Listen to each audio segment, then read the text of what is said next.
Eu tenho nesses vídeos argumentado que o sexo gay é bom, que ele é um bem moral. Esse vídeo agora, eu quero tornar isso mais forte. Eu quero falar que ele é um bem moral público e objetivo. Não se trata somente de algo que é bom para você, que é algo bom para você, pessoa que deseja sexo e o pratica, né? Não, é um bem que existe nas relações sociais, na comunidade e é reconhecido na comunidade humana, né? Como, como chegar a essa conclusão? Então, em um dos últimos vídeos eu falei da conexão entre sexo e virtude, né? Uma vez que entendemos que o sexo é realização do toque e das demais capacidades que temos de conhecer como conhecedores encarnados, né? Pois nele uma pessoa conhece a outra da maneira mais completa possível e também de modo recíproco, e que isso é a realização suprema de toque de outras capacidades, pois elas dão a possibilidade, especialmente para nossas capacidades sensoriais, de conhecer da mesma maneira em que é conhecido, de conhecer não só a superfície das coisas, mas também o interior da outra pessoa, pois a outra pessoa tem essas mesmas capacidades cognitivas. Então, pela simpatia, outra pessoa é de fato um, aquilo que a gente pode melhor conhecer, e a gente a conhece de modo completo na relação sexual, né? E que isso daí se realiza de forma suprema, né, no amor, porque daí cada um está fazendo isso não só com o corpo ou com a imaginação, mas com a própria alma, com a própria mente, se colocando no lugar do outro, né? E daí temos vamos dizer, a penetração máxima, especialmente quando os dois se unem no amor sob o signo, sob a devoção de uma unidade suprema que seria um Deus, né? Então, dessa explicação do sexo, eu expliquei no vídeo sobre sexo e virtude, que seguem uma série de normas, né? De normas que podemos ver que, pela própria noção de que sexo é essa realização das nossas capacidades carnais, ele é melhor quanto mais intimidade temos uns com os outros, porque daí a simpatia, a empatia funciona melhor.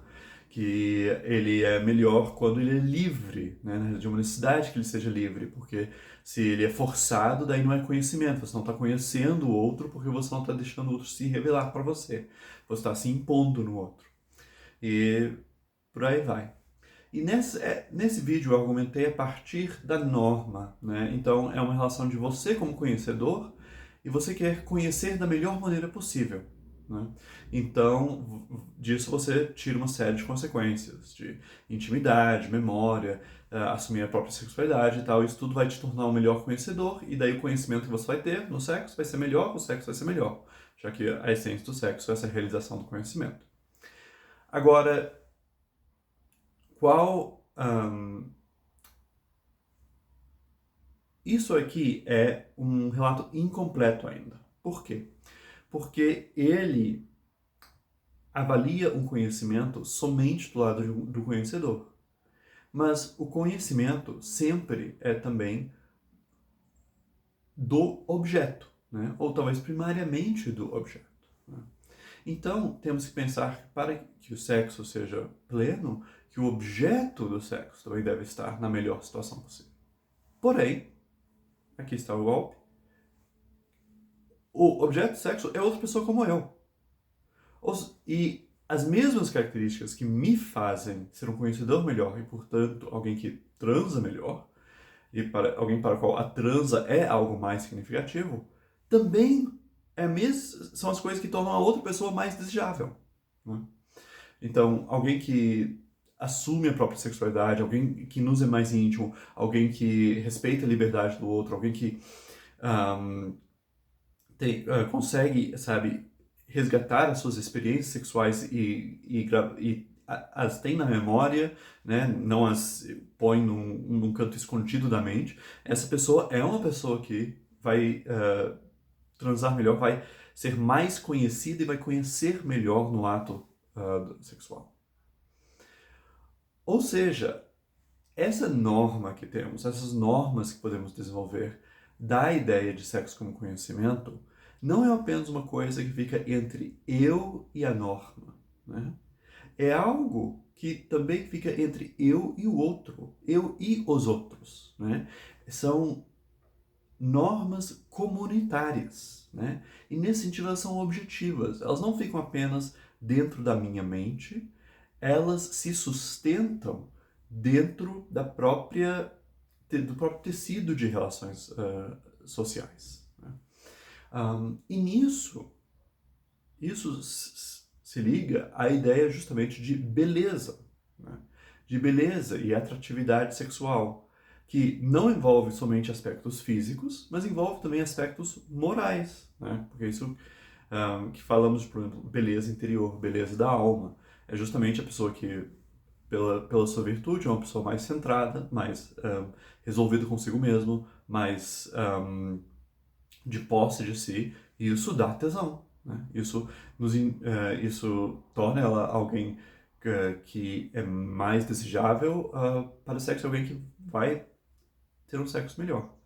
E nesse sentido, o sexo é um bem público, não é um bem apenas privado que ajuda o conhecedor, ajuda cada um, ou que ajuda o casal, só os dois juntos.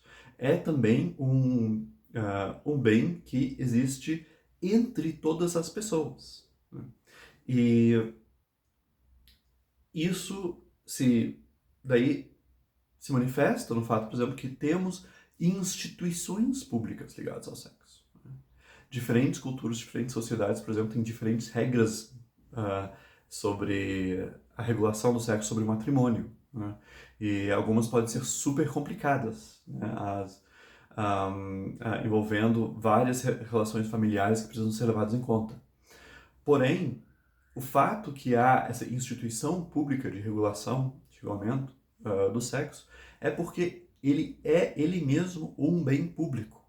E ele não é um bem público simplesmente por causa da reprodução, né, que seria o valor que ele tem para a sociedade. Não, ele é um bem público antes disso. Ele é um bem público porque ele é conhecimento, e como conhecimento ele é recíproco. E sendo recíproco, ele é social, né? E dessa maneira é que temos uma fundamentação de por que há uma importância social para o sexo e para a nossa sexualidade, né? Então, isso vai nos permitir, num vídeo subsequente, refletir então qual é o significado e qual é o bem moral associado justamente à sexualidade enquanto tal. É isso. Obrigado.